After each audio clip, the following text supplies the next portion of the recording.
Fala pessoal, sejam bem-vindos aí a mais um dos nossos Cripto hoje, né, dia 24/10. Comentem aí quantas pessoas vocês já trouxeram aí para se inscreverem no canal da Mercúrios, porque senão a gente não vai bater a meta no final do ano e não vai ter aquela live de 24 horas ali da bola de cristal, quando tiver próximo ali do final do ano, para a gente poder contar as nossas previsões para o ano de 2023.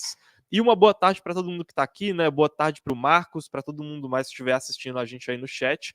Danilo, quer começar aí dando algum aviso pessoal? Então fazendo aquele esquema de puxar as dúvidas passadas ali da outra live? Como que você quer começar aí? Beleza, pessoal, boa tarde a todos aí.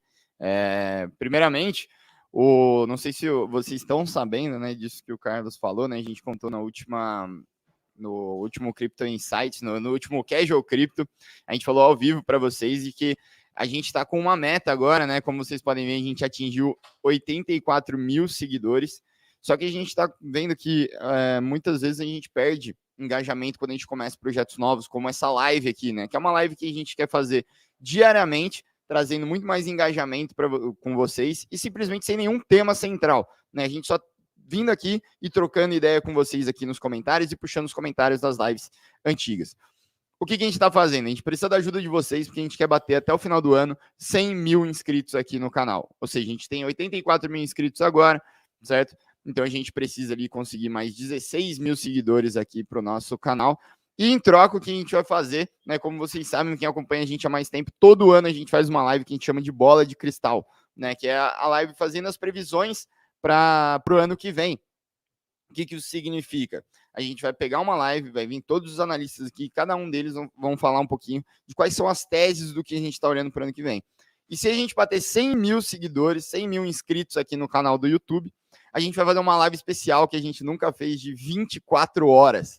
Né? Então a gente quer testar isso daí, a gente vai chamar convidados, vai chamar todos os analistas, vão ter vários blocos assim na live, vai ser algo bem interessante.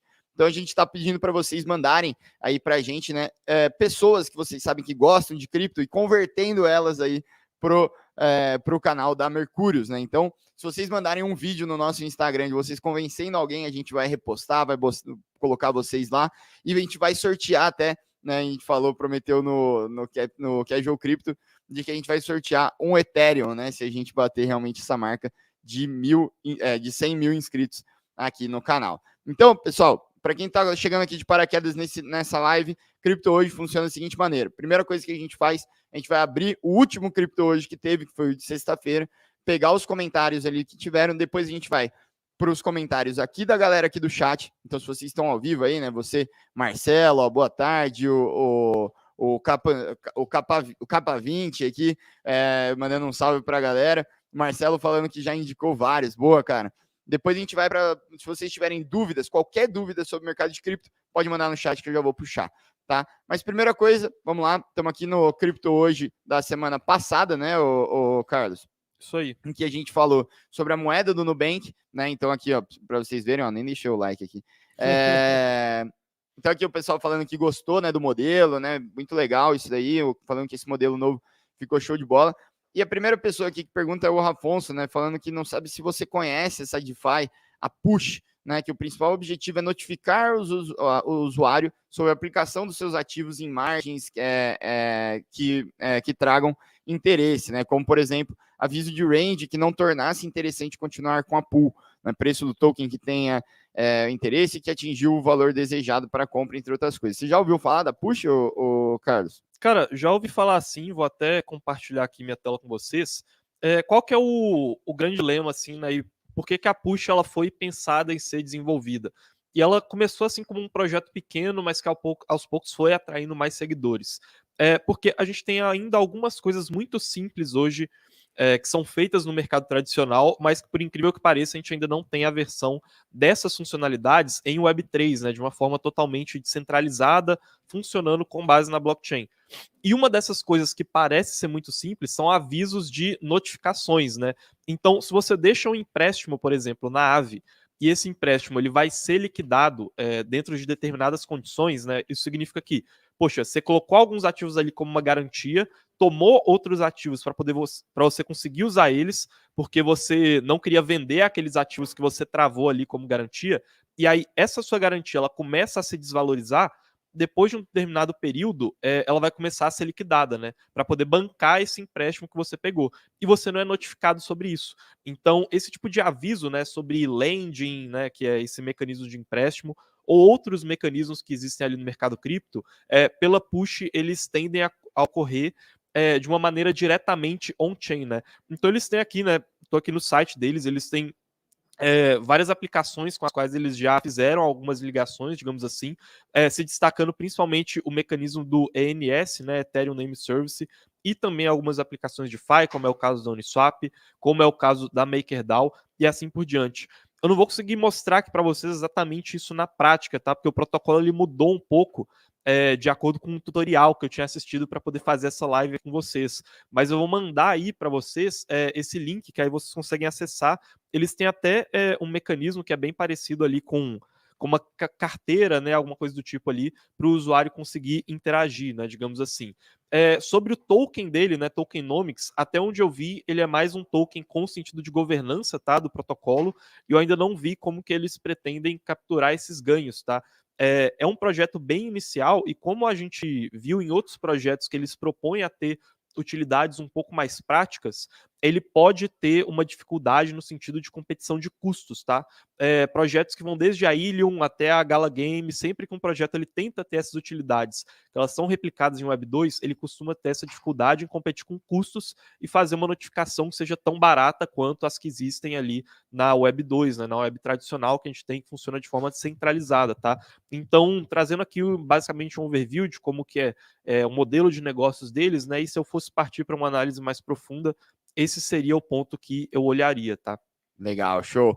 Eu vou puxar aqui mais uma aqui, que é uma dúvida também sobre outro ativo, né? O Líbio Cripto, ele perguntou se a gente poderia analisar o projeto Oasis, tá? Pessoal, normalmente quando vocês mandam essas dúvidas assim, tipo, analisa o projeto X, só, se ele tivesse mandado só essa primeira frase, a gente não puxaria aqui, tá?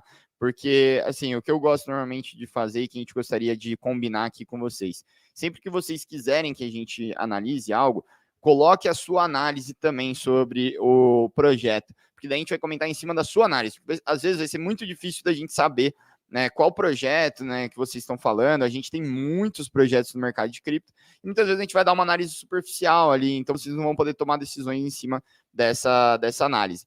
Então, o que eu falaria aqui? Por exemplo, o que ele fala? Vale muito a pena conferir. É uma blockchain de jogos com transações rápidas e taxas de zero gas. Até a SEGA, do Game Sonic, está construindo um game nessa blockchain Oasis. Então, eu queria muito falar dessa análise do Lib, o Carlos. Se isso faz sentido já para a gente poder começar a olhar para essa Oasis. Vou mostrar aqui para vocês, tá, pessoal, o que é essa Oasis. A dinâmica deles é de tentar funcionar como um hub para a construção de algumas aplicações, né, como aplicações de games, e aí entrando numa dinâmica multi-chain ali, né, com a Ethereum e com a Aster Network para poder fazer uma ponte com a Polkadot, né.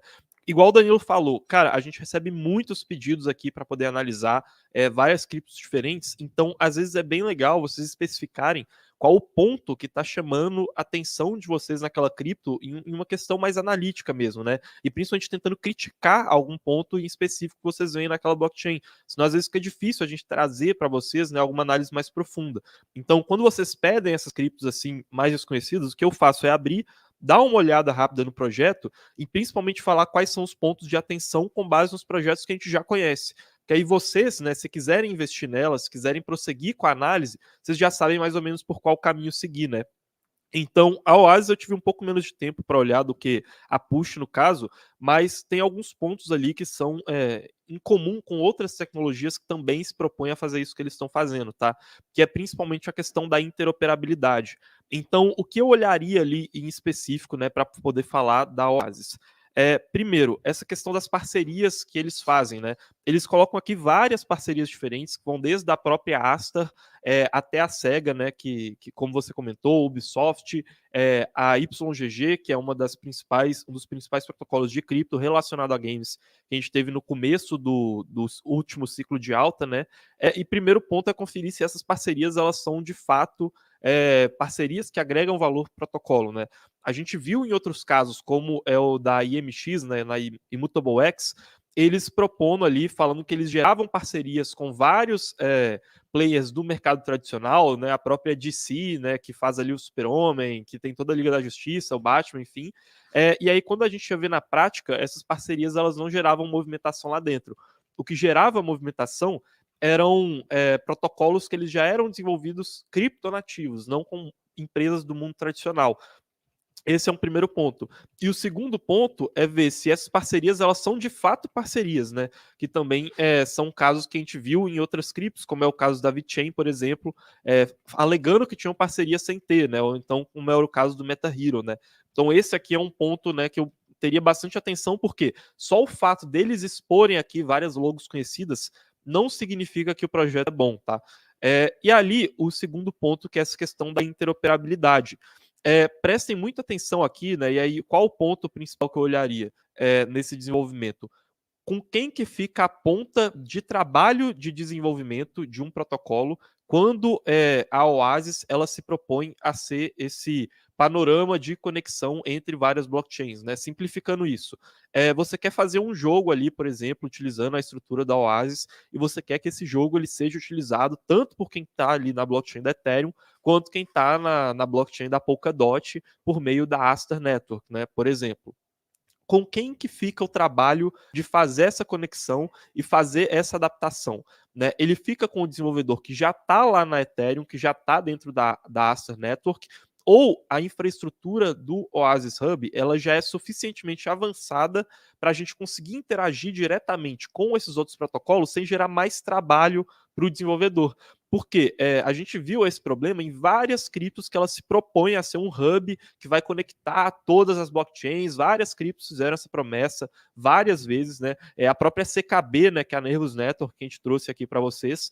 Mas qual que é o grande problema? Não adianta nada você se propor a criar um elo de ligação entre todos os ecossistemas se o trabalho de fazer essa ligação e essa ponte vai ficar por conta dos desenvolvedores que já estão nessas outras blockchains. Porque ninguém vai se propor a parar o que está fazendo para poder adaptar o seu protocolo para se ligar com um hub que ainda não tem um moat, ainda não tem vários usuários. E aqui fica naquele problema de quem veio primeiro, o ovo ou a galinha, né? Então, se você não tem usuários, você não atrai aplicações. Se você não tem aplicações, você não atrai usuários, né?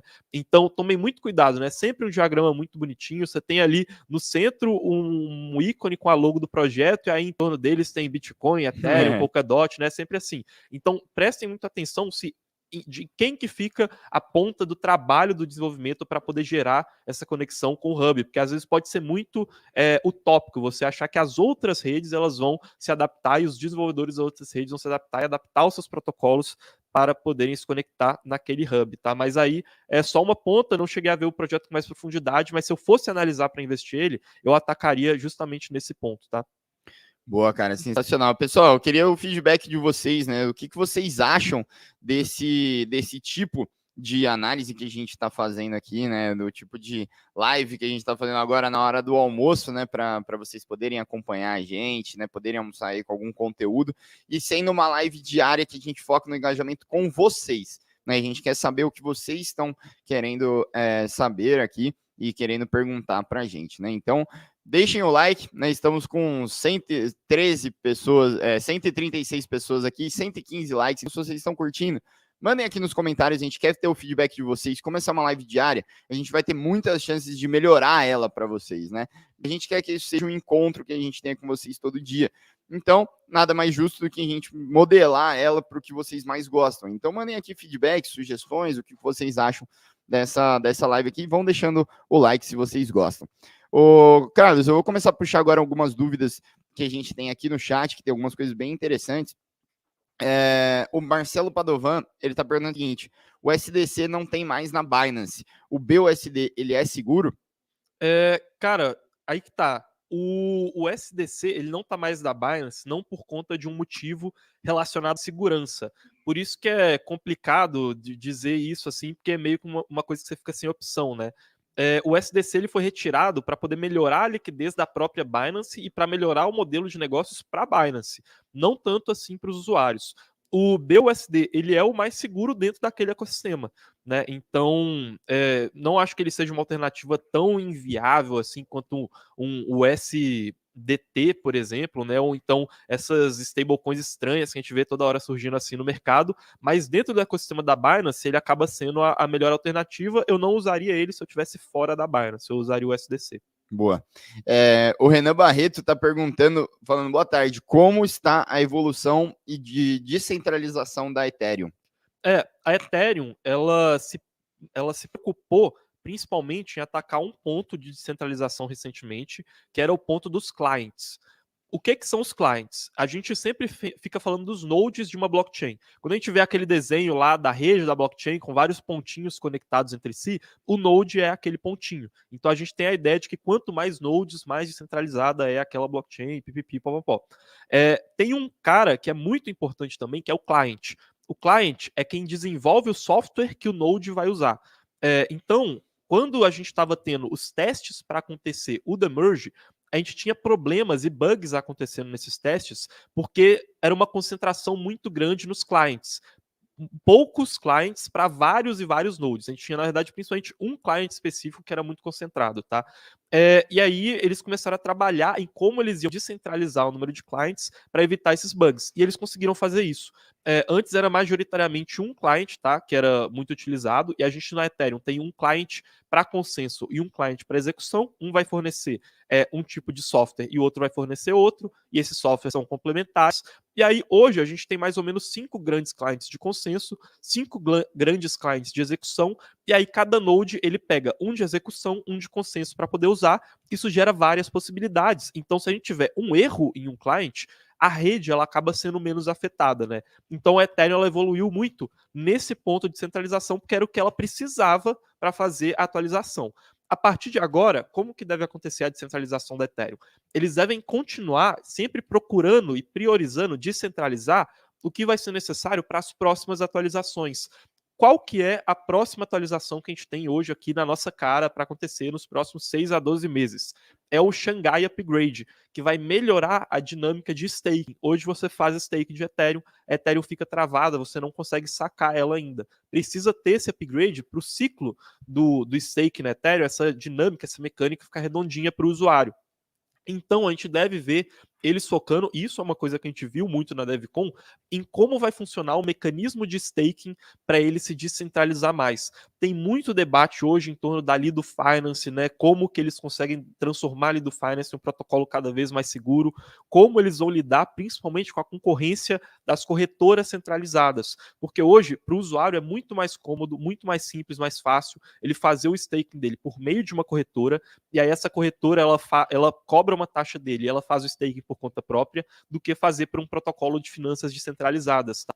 E isso acaba que concentra muito o poder de staking nessas corretoras. Então, a evolução, né, para resumir sua pergunta, eles avançaram muito na descentralização até onde eles precisavam para fazer a atualização, que era o demerge, e agora eles devem tentar empurrar mais a descentralização e avançar mais nela para poderem continuar as próximas atualizações, como é o próximo caso do Shanghai Fork. Então eles vão estar muito preocupados com a descentralização em termos de staking e também olhando para a MEV ali, que também se relaciona, né, que MEV tem a ver com as taxas que são cobradas, então para tornar esse mercado de taxas mais democráticos, tá?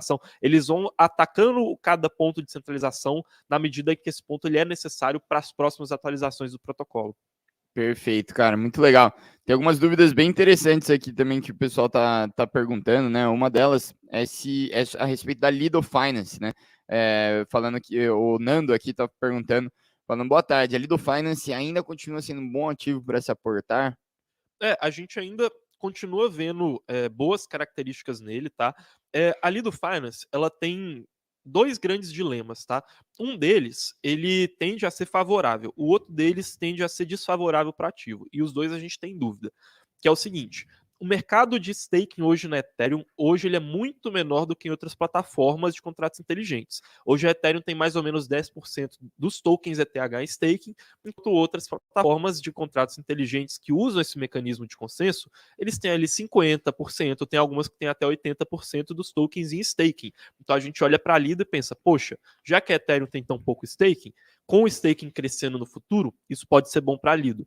Mas as outras plataformas, elas não estão lidando com esse grande problema que a Ethereum tem hoje, que assim, problema, mas na verdade já era alguma coisa planejada e eles agora estão trabalhando em resolver, que é o staking ficar travado.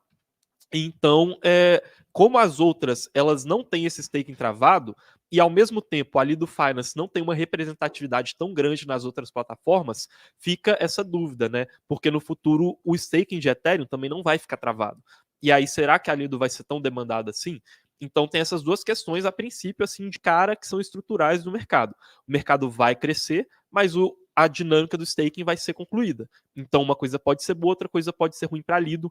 A princípio ela tem esses dois motores que podem puxar o crescimento para cima ou para baixo. E, ao mesmo tempo, a gente tem a concorrência muito pesada das corretoras centralizadas, tá?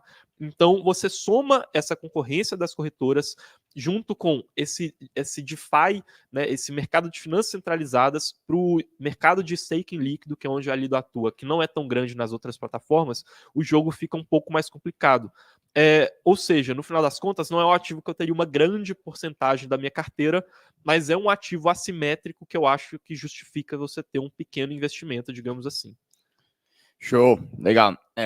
O Wagner está perguntando se a gente acredita que existe um desinteresse geral das empresas de games em integrar seus jogos com o Web3. É engraçado, né? Porque a gente acabou de ler um comentário em que falava que a SEGA, né, estava usando uma das blockchains para desenvolver jogos, né? Assim, eu não vejo esse desinteresse grande, mas é uma coisa que divide muito a comunidade de desenvolvedores, tá? A gente teve um marco grande desse desenvolvimento, na verdade, dois grandes marcos. O primeiro foi quando a Steam, que para quem não conhece hoje, quando você vai baixar um jogo pelo seu computador, a Steam é um dos marketplaces mais utilizados, né? Ela é uma Amazon de jogos, digamos assim, e aí lá várias empresas colocam seus jogos para serem desenvolvidos. E a Steam, ela vários meses atrás, ela tinha falado que ela não ia permitir o uso de cripto ou então de NFTs no marketplace delas, porque lá na Steam você também encontra um mercado que você consegue comprar e vender itens de diferentes jogos. Então isso foi um marco assim de uma empresa Web2 rejeitando essa dinâmica de cripto.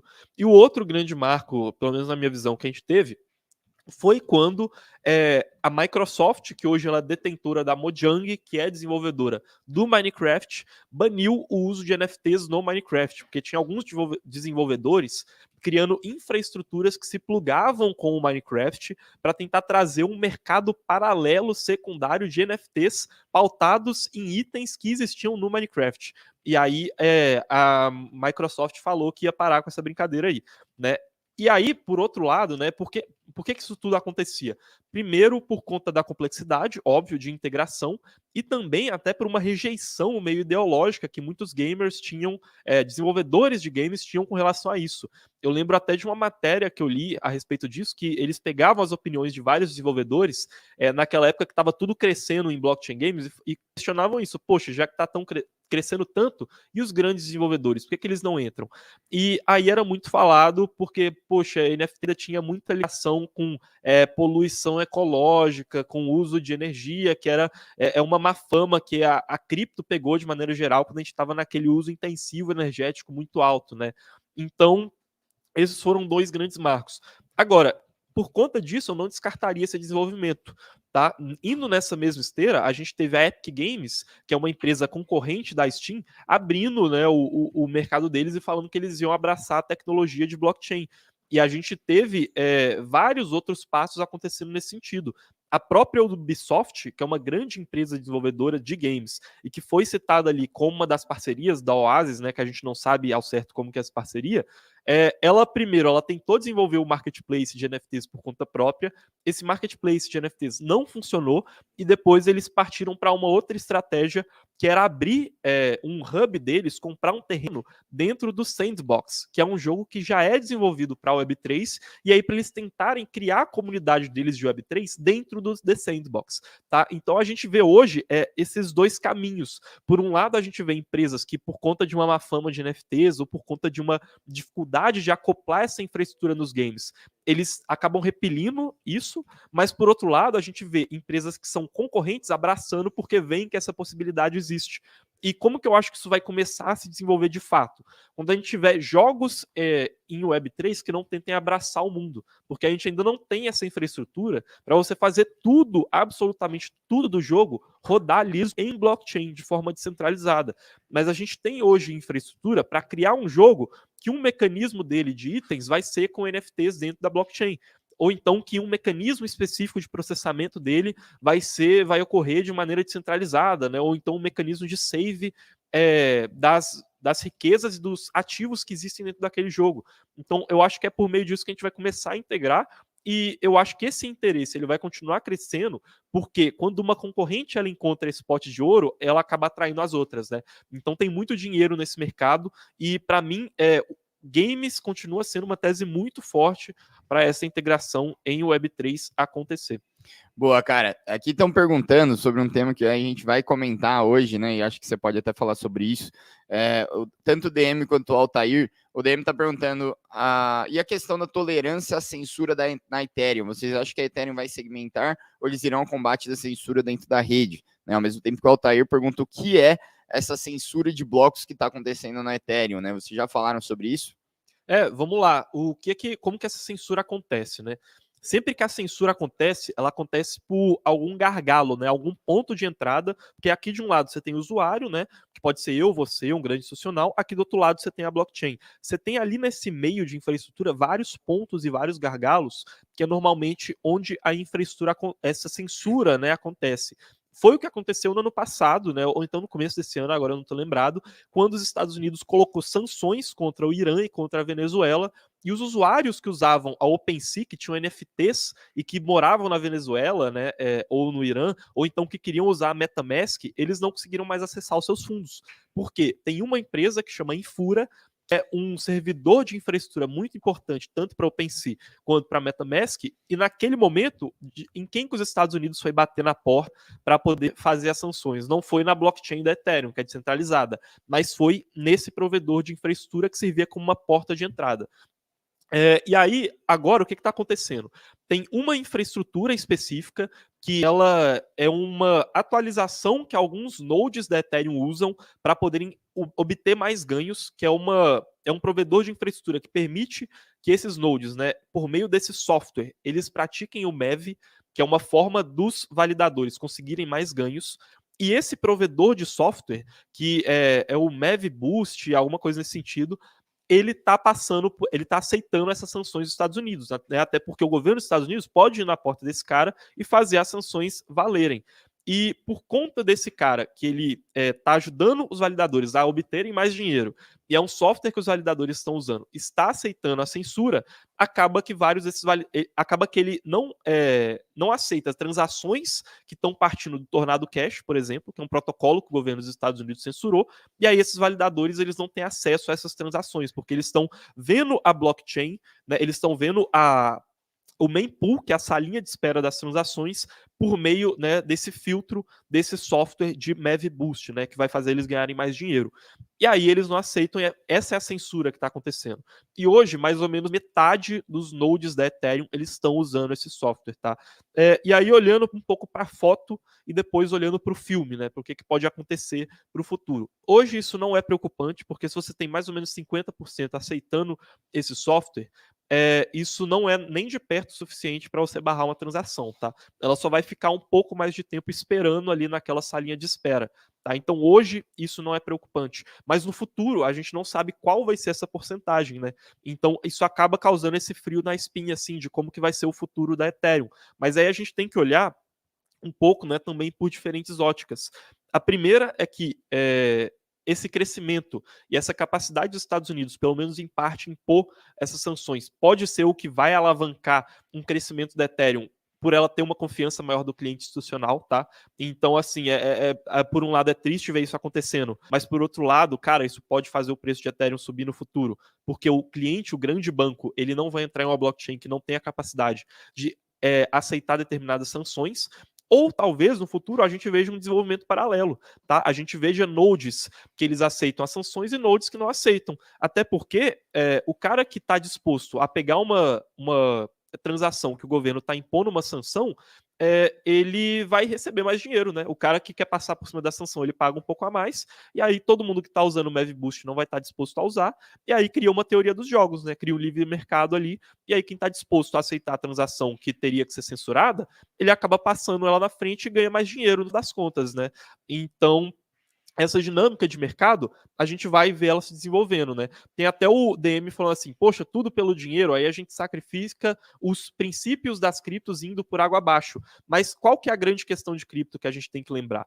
Cripto, ela funciona criando essa descentralização por meio de um incentivo econômico. Não é tanto assim para um incentivo ideológico. Óbvio, o incentivo ideológico ele é muito importante no longo prazo, mas no curto prazo, a descentralização ela acontece porque ela é economicamente mais viável. Hoje é mais viável você agir de forma honesta e descentralizada na rede do Ethereum ou na rede do Bitcoin, e você ganha mais dinheiro fazendo isso do que agindo de uma maneira censuradora. Só que, se a gente quer que isso se mantenha, a gente tem que começar a pensar de formas criativas para que continue sendo economicamente mais viável você fazer isso de maneira despermissionada. Não é achando que, poxa, de maneira ideológica, porque as pessoas ali vão ser boazinhas, o governo vai ser bonzinho, todo mundo vai ser bonzinho, o negócio vai continuar acontecendo de maneira descentralizada, né? Eu também quero que essas transações elas aconteçam de maneira mais despermissionada possível, mas eu quero os grandes bancos e os grandes clientes institucionais entrando dentro da tecnologia da Ethereum e aportando nessas criptos que eu tenho meu dinheiro investido. Então, realmente é um quesito que a gente não tem respostas prontas, tá? A gente vai ter que ver isso se desenvolvendo, mas eu realmente acredito hoje que a gente vai ter a Ethereum abraçando os dois caminhos, e eu acho que vai ser economicamente viável dessa maneira, tá? Com quem quer passar essa transação cima, pagando um pouco mais para ser aceita por um validador que não está dentro desse Mav Boost. Eu acho que é isso que vai acontecer no final das contas. Exato, show de bola, cara. Eu deixei até compartilhado aqui a live que a gente vai fazer agora à noite, né? Então, o nosso Crypto Insights dessa semana vai ser justamente sobre esse tema, né, da Ethereum, se a Ethereum pode ser censurada. Aqui, eu e o Orlando vamos participar dessa discussão, né, e vamos trazer uma análise realmente mais completa sobre esse tema, né? Então, logo depois dessa live, inclusive, eu acredito que vocês sejam redirecionados para essa live, que vai ser às 7 horas da noite. Então, já entra aqui, deixem um like aqui pra gente e ativem as notificações, beleza? Vou puxar mais as últimas dúvidas aqui, ô Carlos. O Jorman Teran aqui, ele tá perguntando, né, falando que você sempre gostou da Gala Games, né? Depois dessa queda do mercado, hoje, qual é a análise que vocês poderiam dar para a Gala Games no futuro? Dizendo que ela fez uma parceria com o jogo Upland. Cara, eu sempre gostei de um aspecto da Gala Games, tá? E tem um aspecto que, na verdade, alguns que eu achei muito ruins e por conta disso a gente não investiu, né? Até naquele nosso primeiro vídeo de posicionamento da Gala Games, eu falei um pouco sobre isso. Ela é muito legal porque a Gala Games, ela se propõe a ser uma cripto de games muito generalista. Então, se um jogo em específico falha, o protocolo inteiro não falha. É isso que a gente gostou muito em Sandbox, né? Uma das características. Só que a Gala Games traz isso para um projeto muito mais de infraestrutura e de ter uma blockchain própria, ter uma economia própria, né? E um nível ainda mais generalista do que o Sandbox e que abre ainda mais possibilidades de criação de jogos. Só que o problema dela é que ela tinha uma falta de transparência muito grande, não tinha roadmap, não tem white paper, o projeto, e eles não deixam claro como que cada um dos tokens ali dentro vai capturar valor. E eles deixam claro que eles têm o projeto de criar nodes específicos para cada um dos jogos e criptos específicas para cada um dos jogos, além da cripto Gala. E a gente não sabe como que vai acontecer a concorrência entre essas criptos na captura de valor e a concorrência entre essas infraestruturas para ser uma infraestrutura segura, tá? Então são pontos muito assim de atenção e que a gente acabou não investindo por conta disso, tá? Como que eu vejo o futuro dela? Eu vejo que ela pode ser uma cripto boa se ela resolver esses pontos que a gente viu como atenção lá atrás e que continuam sendo pontos de atenção. Se eles deixarem mais claro para os investidores como que vai ser a lógica econômica dos tokens, como que vai ser a lógica de infraestrutura, se isso vai ser economicamente sustentável, quais vão ser os pontos de captura de valor, e aí, partindo desse princípio, a gente conseguiria analisar de uma forma mais profunda e aí, assim, a gente poderia dar um parecer um pouco melhor, né? Digamos assim. Legal, cara. E tem mais uma dúvida aqui também do Franklin, que a gente já pode, né, caminhando para as últimas dúvidas aí que a gente vai puxar hoje. falando que leu que a Uniswap vai sair da Ethereum e mudar para ZK Sync. O que isso significa? Então, na verdade, o que aconteceu é que a Uni, ela não saindo da Ethereum, tá? O que ela está fazendo é escolhendo mais uma das redes para ela poder se ligar ali e construir um número de aplicações maior. Então, a Uni, da mesma forma que ela fez isso com a Polygon, né? Quando a Uni ela foi para a Polygon, ela não saiu da Ethereum, mas ela deixou o aplicativo dela disponível na blockchain da Polygon para mais usuários acessarem de uma forma mais barata. É diferente daquele movimento que a gente viu da DYDX saindo da Ethereum e indo para a Polygon, né? Que ela de fato abandonou a infraestrutura anterior que ela tinha e construiu uma nova infraestrutura, tá? Então, nesse caso da Uni, não é um mau sinal para a Ethereum, na verdade é um ponto positivo para a ZK Sync nesse sentido. Eles vão receber ali uma grande aplicação e que pode ajudar a criar esse efeito rede. Legal, cara, show de bola. Bom, pessoal, agora sim, a gente não quer que essa live também seja tão extensa assim para as pessoas poderem ir assistindo também logo depois, mas o que vai acontecer? Para as pessoas que mandaram perguntas aqui no chat, a gente ainda não conseguiu responder. Logo que a gente fechar essa live, vocês já podem comentar aqui comentar nos comentários, né, ali no chat, as dúvidas que vocês tiverem. Por quê? Na live de amanhã, que a gente vai fazer, a gente vai abrir essa live de hoje e já vai começar a live como a gente começou essa live de hoje, né? Respondendo todas as dúvidas que vocês tiverem na live anterior. Beleza, pessoal? Carlos, mais algum recado aí que a gente tem que dar para o pessoal? Tem mais um recado, sim, que é esse daqui, né? Então, aqui, ó, só para encerrar a live, estamos aqui com a nossa plaquinha de papel e ela é também. Tá dando para ver aqui, pessoal? Ó, 84 mil. Então, peçam para o seu pai, para sua mãe, para o seu cachorro, todo mundo se inscrever aqui no canal. E se a gente não tiver a ajuda de vocês, a gente não vai conseguir no final do ano bater essa meta de 100 mil inscritos, tá? Pela projeção que a gente fez organicamente, a gente não vai atingir essa meta. Então a gente precisa da ajuda de vocês. Se cada um trouxer uns 20, 25 inscritos até o final do ano, a gente vai conseguir bater essa meta, tá? Porque a gente já fez essa conta com base na nossa audiência, tá? Muito obrigado aí pela ajuda de todo mundo. E quando terminar, como o Danilo disse, vocês vão ser redirecionados para o Crypto Insights, então já marquem o lembrete lá. E aí vocês se veem aí com o Danilo, Orlando e Castaneda hoje às 7 da noite. É isso, pessoal. Um abraço aí a todos. Fiquem com Deus. Bom almoço para todo mundo e até mais. Valeu!